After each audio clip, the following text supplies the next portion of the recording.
Welcome back to the Reality Guys. I'm your host, Billy Blinks, joined as always by my co-host, Brian. Hello. We're back to talk our favorite show right now. This is Perfect Match on Netflix. We are reviewing every episode. So this week, you're going to get episode reviews of 5, 6, 7, and 8. This is episode 5. This is Blindsided. Whew, an apt title, Brian. I was blindsided by some of the things that happened this episode. One thing that really shouldn't blindside us, and we'll talk about chronologically through the episode, but I do always like to leave with what I think the main point is.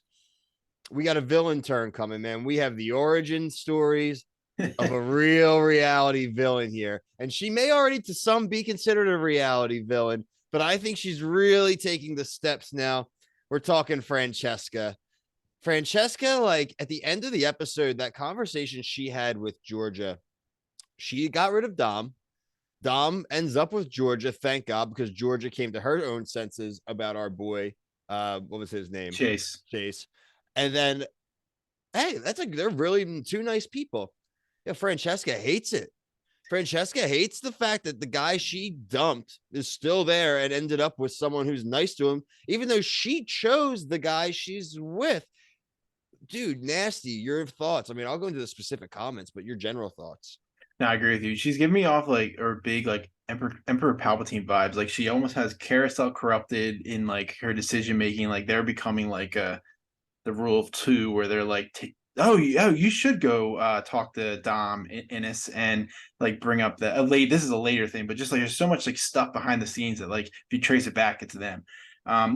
Francesca like total like I knew that she was going to be bad, but I really every episode of this batch, I'm like didn't like her more and more. She just is like dwelling on Dom too much too. Like just kiss Damian. Like that's what you wanted. You told Georgia to her face that you wouldn't have sex with Dom, but then also said, "Oh, by the way, though, just so you know, like he told me he loved me.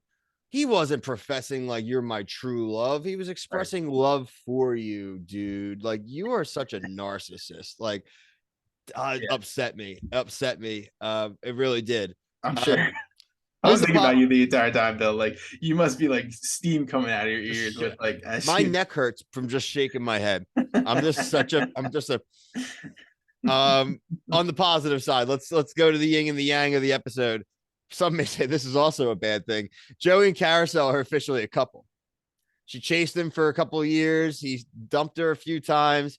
And hey, getting randomly matched on the perfect match. Now they're dating. Brian, are you happy for the couple? Stockholm syndrome. Panda bear syndrome. Insane. Yeah, they're just good. I mean, good for them. I don't think they're gonna work.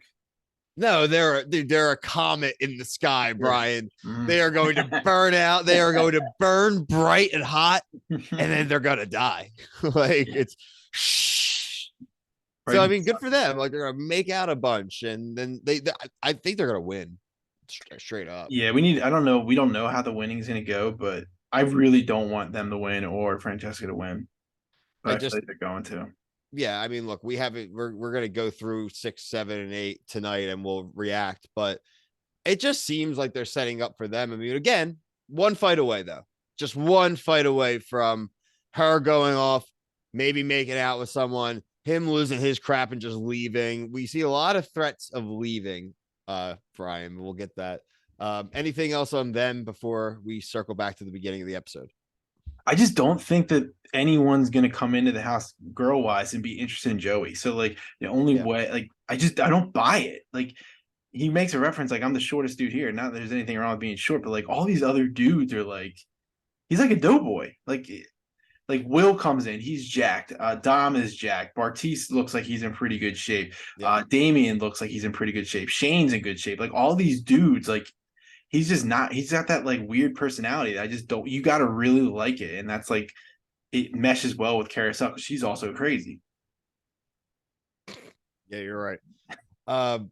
Let's say we roll back. The beginning of this episode was day 9. We see the introduction of Damian, aka Sergeant Brody. Yoga on the beach date. Francesca mentions wanting that physical attraction. He apologizes that she was labeled as a homewrecker, even though she was trying to be a homewrecker on television. We see the conversations. That was not editing.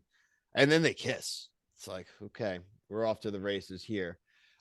We see a Georgia and Chase sit down and have a conversation. They seemed like they were straight at the end of last week, but apparently not on camera. I haven't seen these conversations, but everyone's just diving Chase out and going on his TikTok. Apparently he's got a girlfriend. Like apparently he lives with a chick. Like he just isn't hit it very well. And this is like an F Boy Island scenario where they're just getting put on blast. And he finally admitted like that. I know that he lied about the kiss score, but they also had like a cheated. code went in. Yeah, so I'm glad Georgia like saw through that. Like, and she was like, "I don't want your rock." That was really good. Bartice also arrived. Him and Ines. He couldn't guess her accent. I thought that was a genuinely funny line. She's like, "Can you guess my accent?" He's like, "Nah." Russia.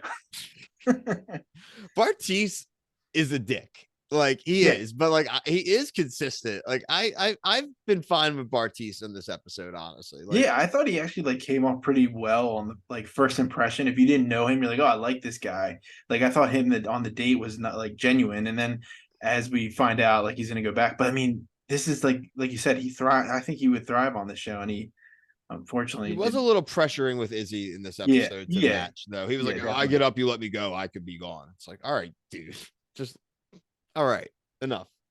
I also Shane comes to realize pretty quickly here he is Inessa's second choice. She's coming back to him to be like, "Hey, like, well, we should just match," and he's like almost self-destructs himself out, like completely. Yeah, he's a bomb waiting to go off at any moment. Just anything you say to him could trigger the bomb. He's a flight risk. Let's put it that way. He's ready to just run. Kid He's just runs. definitely It just takes off. They do end up syncing up though. So the two that were eliminated are Nick and Chase. So two good kissers, one cheater, one legit. Both eliminated. But like we're gonna come to find out here and have seen, we got a bullpen system, Brian. So they are not gone forever. They may be able to surface again. Yeah, I actually think sorry. I think like the way they're doing the show, I like that they had these people on call, like especially like we'll get to it in an episode like when like somebody's like, "Oh, maybe I can try this again and see if I made a mistake." And like you can kind of rectify if you did something wrong. It all just depends on how that person's feeling, like cooped up in the bullpen. One of my Even great term. It is a great term. The perfect match bullpen. One of my favorite reality television challenges of all time. Hey guys, line yourselves up in order of whoever you think is the best. All right, okay, cool. That'll probably decide who. All right, you win. yeah, I will say that was actually really clever. Joey and Don't Kara. give him I've any never rules. seen that before. Someone Yeah, I thought it comment was if smart. you've seen that in any other reality TV show, if they've done something like that where they tricked them and didn't do a challenge. Really clever. Way to go, Nick Lachey. Yeah, he's been great, man. He's in sync. Yeah. That was I know that line. He's like, I hate this word, but he's got jokes, man. Yeah, he's self-aware. Again, a lot more. I want to see when they announced Love Is Blind season 4, March, I think the 24th, something like that. I want to see if he's more uptight with Vanessa though. Damn, that's so soon. I didn't read that article when you sent it. I was Yeah, it's like March. I didn't know it was in March. Yeah, talk about bullpen. They got seasons in the pen, dude. Dude, they're just delivering. They're like, we need to write them. Once we make it big, we got to send them like we'll send them a nice thank you, like a thank you note. So Joey and Carousel won that. Obviously, they get to go to the boardroom. This is a girls' boardroom. The options were Chloe from The Circle, Colony from Selling Tampa, LC from Love Is Blind, or Abby from 20 somethings. Dom and Charity get paired up. Shane matched with Chloe. And that is everything for this episode, Brian. I thought a good continuation, way to go from the first 4 being awesome. Looking forward to the next 3 when I watch them all tonight. Love it. It's a great show, man. Check out all of our other reviews, things like Below Deck, The Bachelor, 90 Day Fiance, The Other Way, Challenge, Survivor, you name it, we're covering it. Just check out our stuff, especially our TikTok as well. Really pop it off. For myself and Brian, until episode 7 or 6. 6. Thank you. Peace.